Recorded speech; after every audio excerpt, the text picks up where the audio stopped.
Assalamualaikum warahmatullahi wabarakatuh. Perkenalkan, nama saya Febri Maisa Putri dengan NIM 23011266610 dari kelas D Administrasi Publik. Tujuan saya membuat video ini yaitu untuk menjawab soal-soal UTS mata kuliah Administrasi Pembangunan. Nah, soal yang pertama yaitu mengapa penting mempelajari administrasi pembangunan? Jelaskan. Jadi, mempelajari administrasi pembangunan itu sangat penting karena ini akan berperan krusial dalam pengelolaan dan pelaksanaan kebijakan pembangunan yang efektif.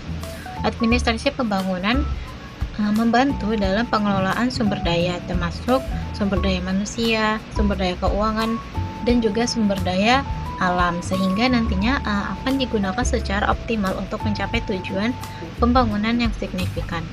Selain itu, proses perencanaan yang baik dalam administrasi pembangunan akan memastikan bahwa semua kegiatan dapat terarah dan juga terukur, serta memungkinkan identifikasi masalah dan penetapan tujuan yang juga jelas. Koordinasi antara berbagai sektor seperti pemerintah, swasta, dan juga masyarakat sipil menjadi bagian penting dari administrasi pembangunan yang nantinya akan memastikan bahwa program-program pembangunan dapat dilaksanakan dengan efektif dan efisien. Selain itu, administrasi pembangunan juga mencakup pemantauan dan evaluasi proyek yang penting untuk memastikan bahwa proyek berjalan dengan sesuai rencana dan memberikan hasil yang diharapkan. Dengan melakukan evaluasi yang tepat, pemerintah dapat melakukan perbaikan dan juga penyesuaian yang diperlukan untuk meningkatkan efektivitas suatu program. Selain itu, mempelajari administrasi pembangunan juga berfokus pada pemberdayaan masyarakat, di mana keterlibatan masyarakat dalam proses pengambilan keputusan yang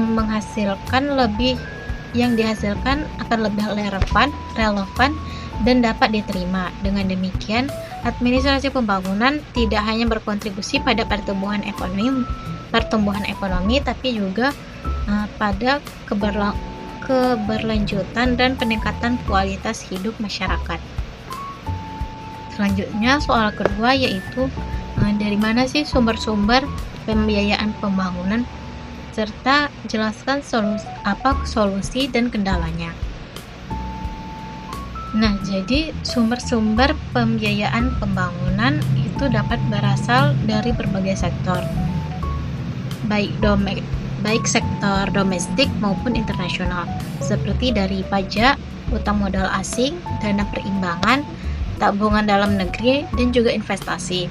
Selain itu, pinjaman dari lembaga keuangan baik bank nasional maupun swasta juga menjadi salah satu sumber utama. Semua sumber ini nantinya diharapkan dapat mendukung pencapaian tujuan pembangunan yang berkelanjutan. Namun, terdapat beberapa kendala yang sering dihadapi dalam pengelolaan sumber-sumber pembiayaan ini, seperti mulai dari terbatasnya sumber daya keuangan, proyek infrastruktur yang besar dan juga berjangka panjang, risiko proyek, akses terhadap pembiayaan itu terbatas, hingga juga terdapat kurangnya transparansi dalam pengelolaannya.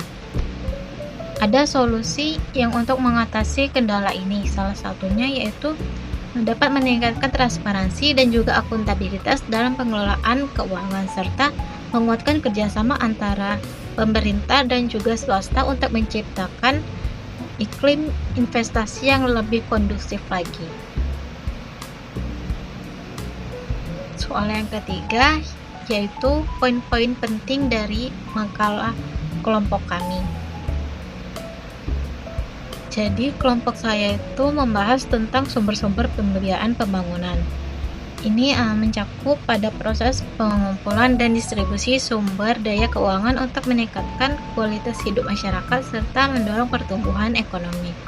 Tujuan utama dari pembiayaan ini yaitu untuk membangun infrastruktur yang lebih kuat dan kokoh meningkatkan layanan publik, serta juga mengurangi kemiskinan dan kesenjangan sosial. Sumber-sumber tersebut meliputi dari anggaran pemerintah, investasi swasta, pinjaman dari lembaga internasional, dan juga bantuan luar negeri. Namun, ada beberapa tantangan yang sering dihadapi seperti keterbatasan sumber daya finansial, proyek infrastruktur yang besar dan berjangka panjang, serta masalah birokrasi yang sering mengurangi efektivitasnya. Untuk mengatasi masalah tantangan tersebut dibutuhkan kerjasama antara sektor publik dan swasta untuk mengembangkan instrumen keuangan alternatif, serta juga dapat meningkatkan transparansi dan akuntabilitas dalam pengelolaan dana.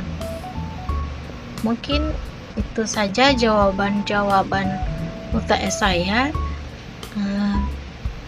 Saya akhiri. Wassalamualaikum warahmatullahi wabarakatuh.